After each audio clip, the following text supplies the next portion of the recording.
Hi, I'm Stephen Cronin. Today I'm going to show you how you can improve your watercolours, but first let's take a look at the palette so you can paint along with me. So we have ultramarine. Now, regular viewers will realise that that's not lemon yellow. I ordered lemon yellow, I think. Well, actually I can't because I ended up with cadmium yellow by mistake. So I'm going to be using that for the next few paintings, just to use it up until I order some proper lemon yellow. Got Payne's grey, alizarin crimson, raw sienna, burnt umber and light red. Got a little plastic card here I'll use for scraping out. Large Ron Ranson Hake brush and 15 by 11 Fabriano £130 watercolour paper. Right then, so with the large Ron Ranson Hake brush, I'm just going to wet the paper all over just to stop it from crinkling and also to soften off all the edges in the sky, which will begin with a bit of raw sienna, and that's still sticky from the last time I used it. I painted since last Friday, I think it was. It is raining outside, so you'll probably hear it on the roof. Now this is a bit of a alizarin crimson.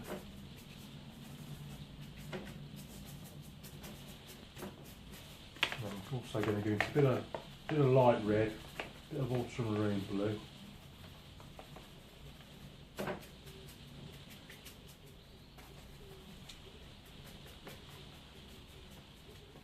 Just trying to create some sort of light effect in the sky.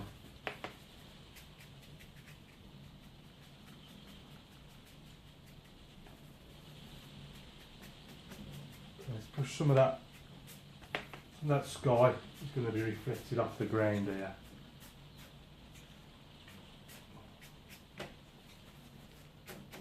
A bit more light red, ultramarine. Maybe done with wetting it just slightly more because it seems to be drying pretty fast. Not to worry. Something like so then. Just dip the tips in just to bring all the hairs back together. And what I might do before I carry on, just pop a bit of, try and get a few little clouds in there, I think.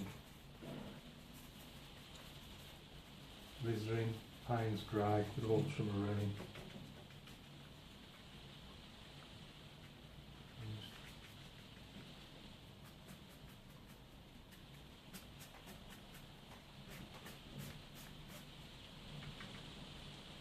Little clouds on this side.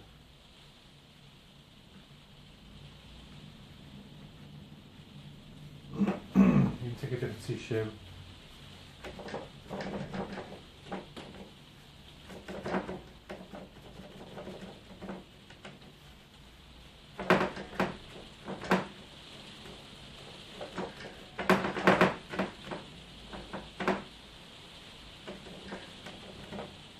That's what I'm going to do with that. Now I'm going to put some trees in here, so I want them quite dark to silhouette them against this light area of the sky. So a bit of Payne's grey, a bit of yellow, a bit of ultramarine in there. I'm going to start off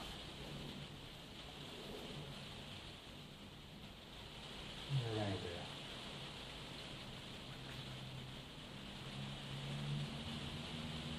Keep them quite small because I want to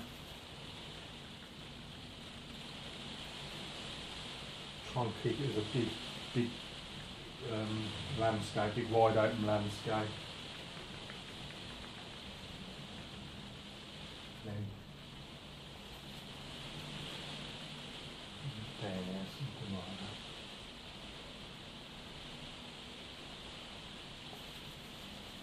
And there's some darker trees in front of those.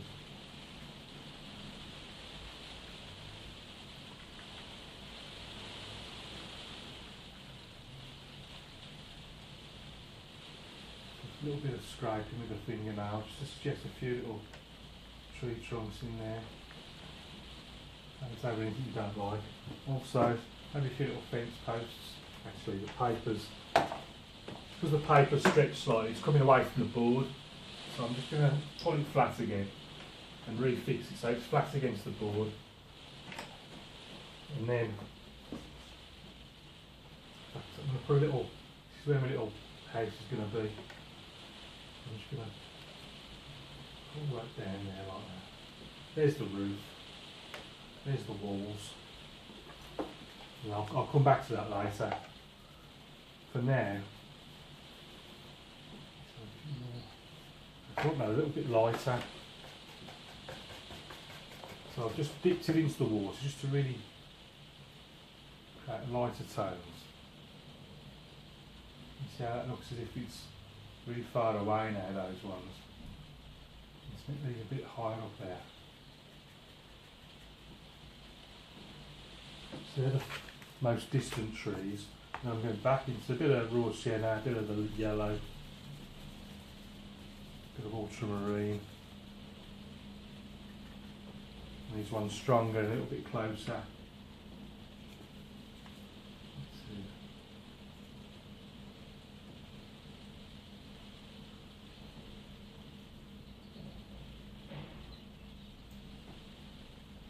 Just dab, dab, dab, hit and miss everywhere.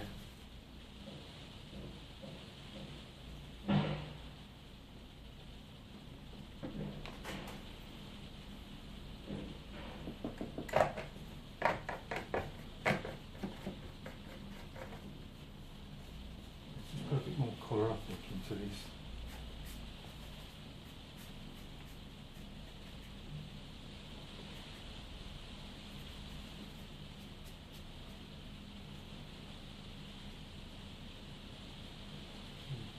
Some dabs.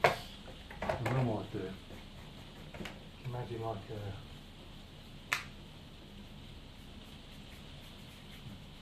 just using a clean damp brush.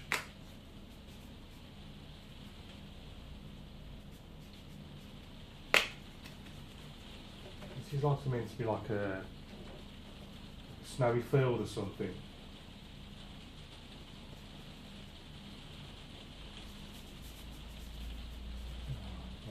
Probably looked better before I started messing about with it actually.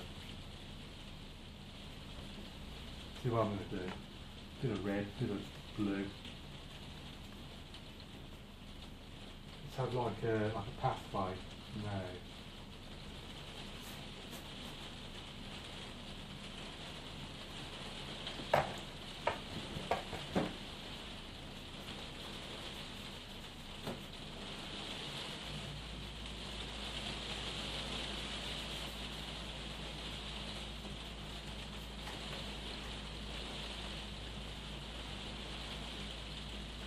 I want the yellow. I'm just going to go for a bit of blue down there.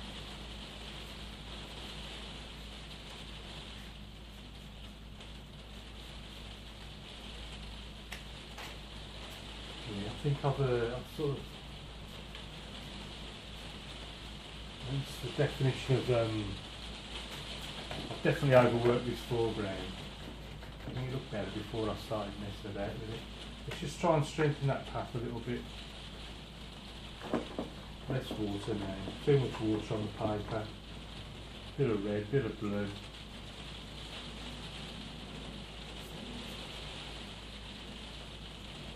That in there.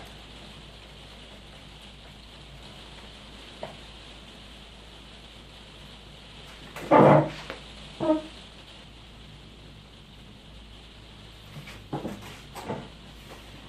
want to try and get some of these colours from the sky back in there, where they were before I ruined it. Pop some of that back in.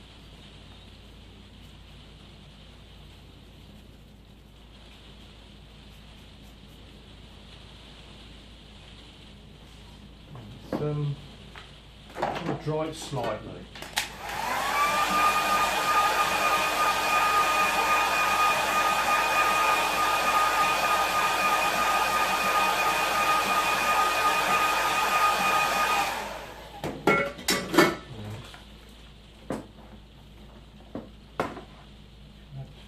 Few little rocks to that path.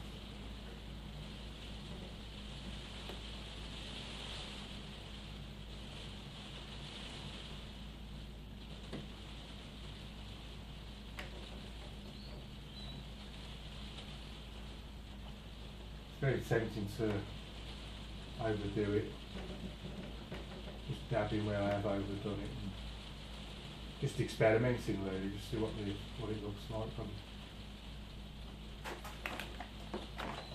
It's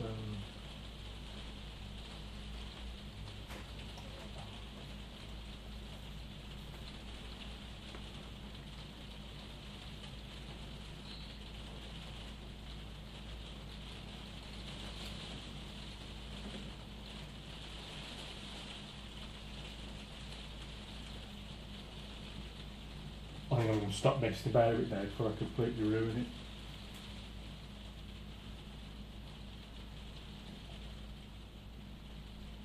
See, originally it was going to be snow, but I've lost it somewhere.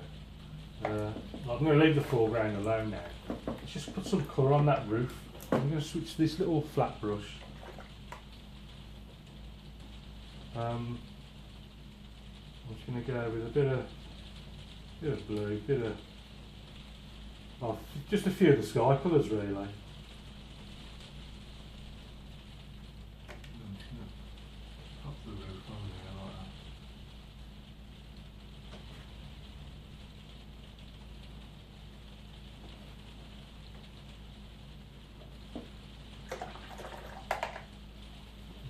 I'm just going to lighten that just to make it stand out a bit better.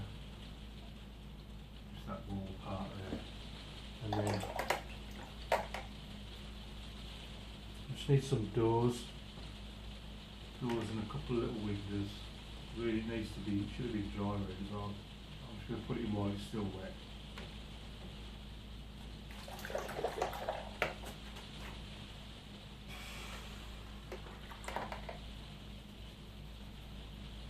Just lighten it a little bit just so it stands out more. Again, often the first application is the best. Once you start fiddling with it, you ruin it. See that now? You can't even see that now. It's just blended straight in. I'm going to make it darker now. Try to make it stand out that way. So I'm just going to go with a bit of blue, a bit of Payne's grey. Just darken it a bit now to make it stand out rather than lightening it. A little bit more. There you go, black roof. Some little windows. I'm just going to put a little man in.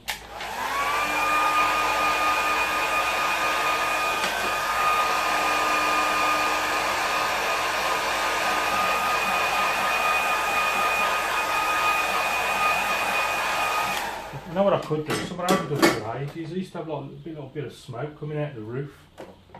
Let's put some smoke in. So I'm going to need a tissue and a little wigger brush. And you can imagine there's the roof, and then this is the smoke coming out of the roof. I'm just wetting the paper basically, that's all I'm doing. I'm just taking it.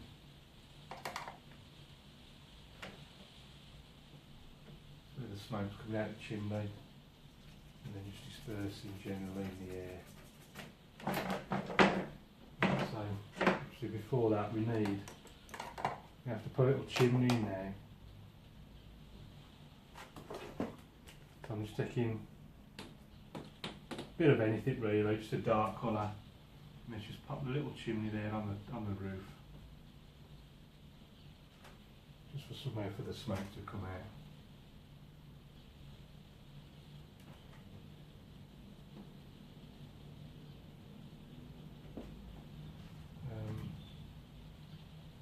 We've lost this side of the building room. Let's pop this side in.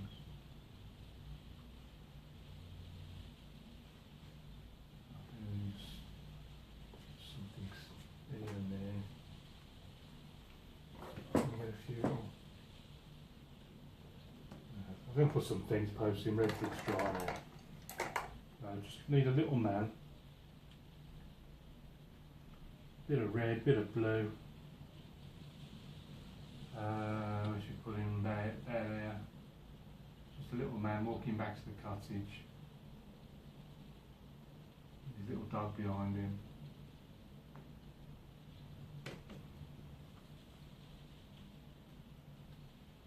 Yeah, I'm just going to put a little shadow off in there. So a little.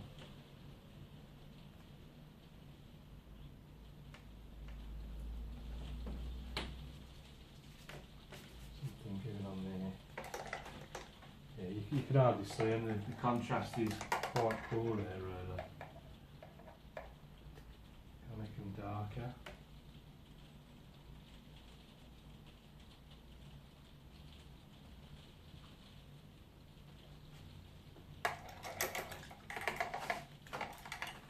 I think I'm going to leave it like let's just put a bird in the sky. Little bird. In fact, let's have another couple.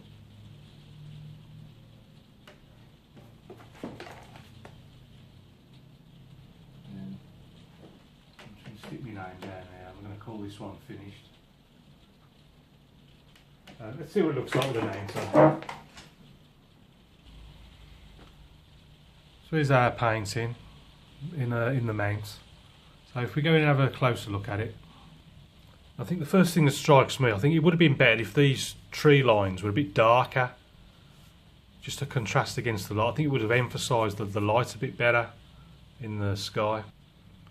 The foreground, I mean, it don't look too bad now, but it was meant to be, it was going to be snow originally, but I overworked it that much. I ended up making it look more like grass. So the sky was sort of raw sienna, cadmium yellow, sort of light area coming down. Originally it was reflected in there, but that's sort of been lost. And then we got sort of ultramarine, Payne's grey, mainly just blocking in from the sides, trying to create some sort of cloud and structure to the sky. You can see the benefit of putting the distant trees in very, very light in tone. Originally I put them in sort of like that, but I just dip the brush in the water just to really dilute everything, and then it makes them look really, really far away. In contrast to these nearer ones, as you put them in stronger, more colour, less water, and it creates that sense of depth. You see these ones close, and then these ones push right back into the distance, no detail whatsoever. We've got our little path there that runs up to our little figures. Not in the best position really. Should have put them here where it was lighter. They would have stood out a lot better. And then something I haven't done for ages. I used to do this quite a lot. Have smoke coming out of the chimney of a little cottage. Such a simple way of doing it. Just use a little rigger brush, little circular motions, and then take the paint off with a tissue, and it creates this smoke effect as it drifts away in the wind. Well, thanks for watching. I hope you like that. Don't forget to subscribe, share, leave your comments down below. I look forward to hearing your feedback. Keep practicing, and until next time, happy painting.